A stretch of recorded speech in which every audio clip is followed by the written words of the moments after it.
Hello guys, barkanmu da dawowa. Darasinmu na yau shine order block.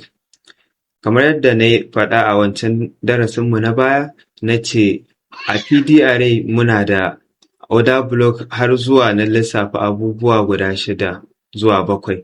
So waɗannan PDRA ɗin na farkonsu shine order block. Menene order block?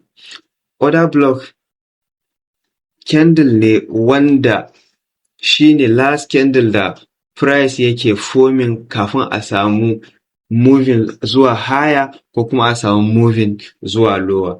So menene shi wannan order block ɗin? Kamar yanzu idan muka ɗauki yanzu wannan swing low ɗin, muka ɗauki wannan high ɗin, ko kuma na ce mu ɗauki wannan high ɗin. So ina ne order block yake a nan gurin? Order block shine wannan candle ɗin, last candle ɗin da price yayi forming kafin a samu wannan movement ɗin. Wannan shine ake ce ma order block. Yanzu idan muka ɗauki nan gurin zuwa nan, let's say yanzu muna da wannan high ɗin, sannan muna da wannan wurin. Menene order block a nan gurin? Ina order block yake? Order block ɗinmu shine wannan candle ɗin na ƙarshe da shine price ya samar, wanda wannan candle ɗin down candle ne, ba bullish candle bane, bearish candle ne. Wannan candle ɗin shine order block. Wannan candle shine order block. So don haka a nan gurin za mu ɗauki ina ne? Za mu ɗauki wannan ne a matsayin order block? No, ba za mu ɗauki wannan a matsayin order block ba, saboda wannan movement ɗin gabaki ɗaya ya kwashe wannan. Sannan idan muka duba nan gurin za mu ga wannan movement ɗin da price yayi ba a yi creating wani gap ba a nan gurin. Consolidation ne price yayi.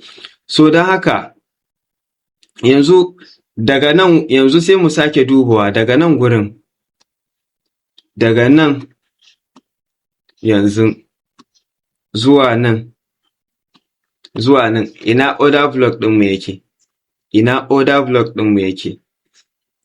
Idan muka duba za mu ga muna da wannan candle ɗin, wannan last bullish candle ɗin. Yanzu wannan shine order block ɗinmu. Bearish order block kenan, saboda wannan market ɗin tana zuwa ƙasa ne. Yanzu wannan shine bearish order block. Wannan shine bearish order block. Wannan shine bearish order block.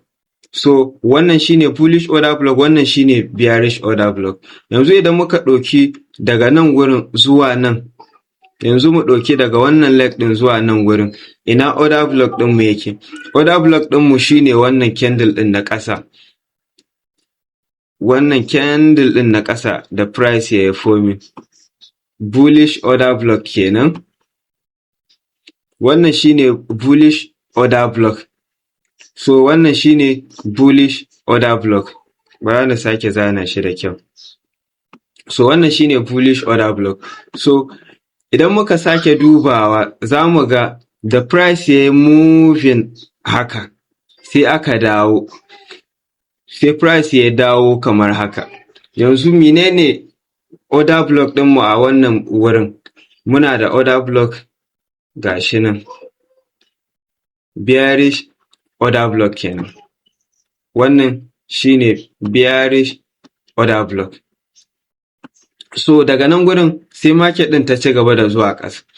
So wani order block ne market ta dinga muna creating?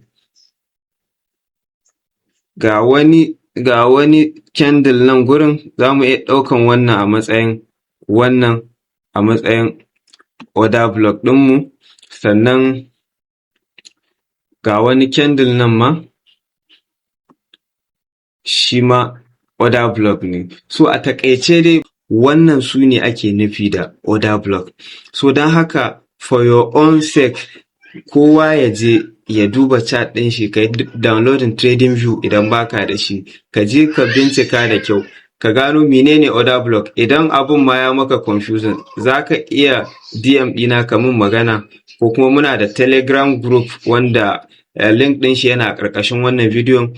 Akwai Telegram group wanda za ka yi join ka yi tambaya duk abin da kake da shi wanda ya shige maka za ka iya yin tambaya, insha Allah za mu ba da amsa. Alright, thank you.